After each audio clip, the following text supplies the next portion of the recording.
Syrians have really never been able to make their own destiny, and they want to make sure that they can now. This is their chance to do it. There's every reason to hope that they can. And I think the memory of the violence and the anguish that the Syrians have gone through over the last 13 years of the civil war, hopefully that's enough to sustain them through this transition. The Sunday Times today is a heart-wrenching account of freed Syrian prisoners who are all so broken that they don't remember even who they are. But amid the grief and horror, there is also joy and relief for thousands of Syrians who are finally able to go home. More than 7,600 people have returned via the Turkish border over the last week. And James Longman is a foreign correspondent for ABC News who reported on the outbreak of the civil war back in 2012. He's now back in Syria and he's available to speak to us. James, good afternoon. Hi, great to be with you. Thank you so much for joining us. James, your thoughts. You were there in 2012 when the civil war broke out. What is it like to be back there now? It's like a dream, honestly. I can't believe it. I feel like I've woken up in an alternative reality. And the way I feel about it is 0.1% of the way Syrians feel about what's happening. I mean, it's cataclysmic. I was here as a kind of young student journalist when I was sort of 21, 22. And I saw some of the outbreak of the protest movement. It was the protest that started the civil war. It became a violent civil war because Assad cracked down on them so harshly. The first story I ever did was on a man whose son had been shot in his arms. A bullet had hit him in the head and he had died in his arms. And for years and years, the Syrian people tried to go out into the streets to say they didn't want Assad anymore, and they were crushed brutally. And on Friday, we saw huge numbers of people assemble in cities across this country, from Damascus, Aleppo, Hama, Homs. And for the first time in any of their lives, they have been able to come out and just congregate freely together. And that just has never been possible. So it is utterly extraordinary to be here to see all this. But it's a realization for a lot of people about just how brutal the regime was. There's sort of a period, I suppose, of coming to terms with the grief of so many years of Assad. I went with a man to the morgue to where he was looking for his son. I mean, in every single building, basically now, every government building, there are crowds of people desperate for answers. So whether it's morgues or prisons or office buildings or intelligence, secret police buildings, everyone's in there looking for paperwork, trying to find answers. And this man, his son had been taken 2 months ago. And very sadly, we were alongside him when he found his body in the morgue. This 20-year-old boy he missed out on the revolution by 2 months. So there's an enormous process of kind of discovery going on at the moment. It's very sad for people, but it's obviously overarching levels of joy here, which I don't think we've ever seen this in the Middle East before. Remember, this was basically bloodless, what's happened. That's what's extraordinary about this. 2 weeks, Assad went. They spent 13 years trying to get rid of him. And in 2 weeks, this rebel movement toppled him. It's unbelievable. James, what do you think happens next? Where do you see the priorities? Is it to install a permanent, stable leadership in Syria?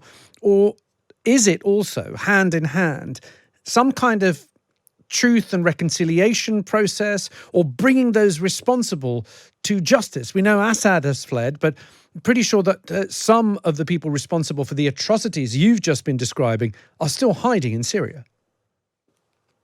I mean, absolutely. That's a big question. I mean, there's an entire infrastructure, the bureaucracy of terror, as it's been called, in Syria. And all these people have melted away back into the population. I mean, we were crossing in a week ago, and huge numbers of people are actually crossing out, largely from Alawi Shia communities. Of course, that's the community that Assad is from. They fear retribution. But there will have been many people among those crowds who are leaving because they know what they did and they want to get out quickly.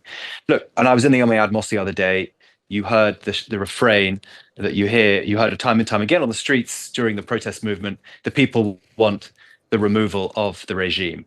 Now you hear the people want the execution of the regime. Shorthand for we want justice, we want revenge, essentially. So there is a huge call for that at the moment. HTS, Hayat Tahrir al-Sham, have said they were going to publish a list of the senior officials, regime members who they believe directed torture. There's an entire kind of bureaucracy here, which is not going to be held responsible, so says HTS, because they were following orders. But the senior leadership, they do believe there needs to be a justice brought and meted out to those people.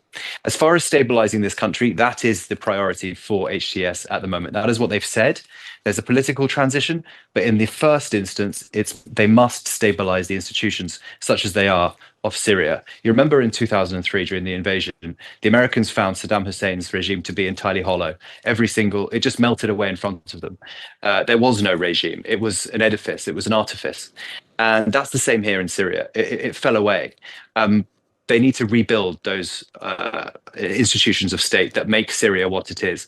Luckily, unlike, for instance, Lebanon, which had a very long civil war, there's a real sense of nationhood in Syria. People understand what Syria is. The nation is a thing, and I think that is hopefully that's what HTS has to try to keep together, the sort of territorial integrity of Syria and the idea of the Syrian nation, because it is a very diverse place.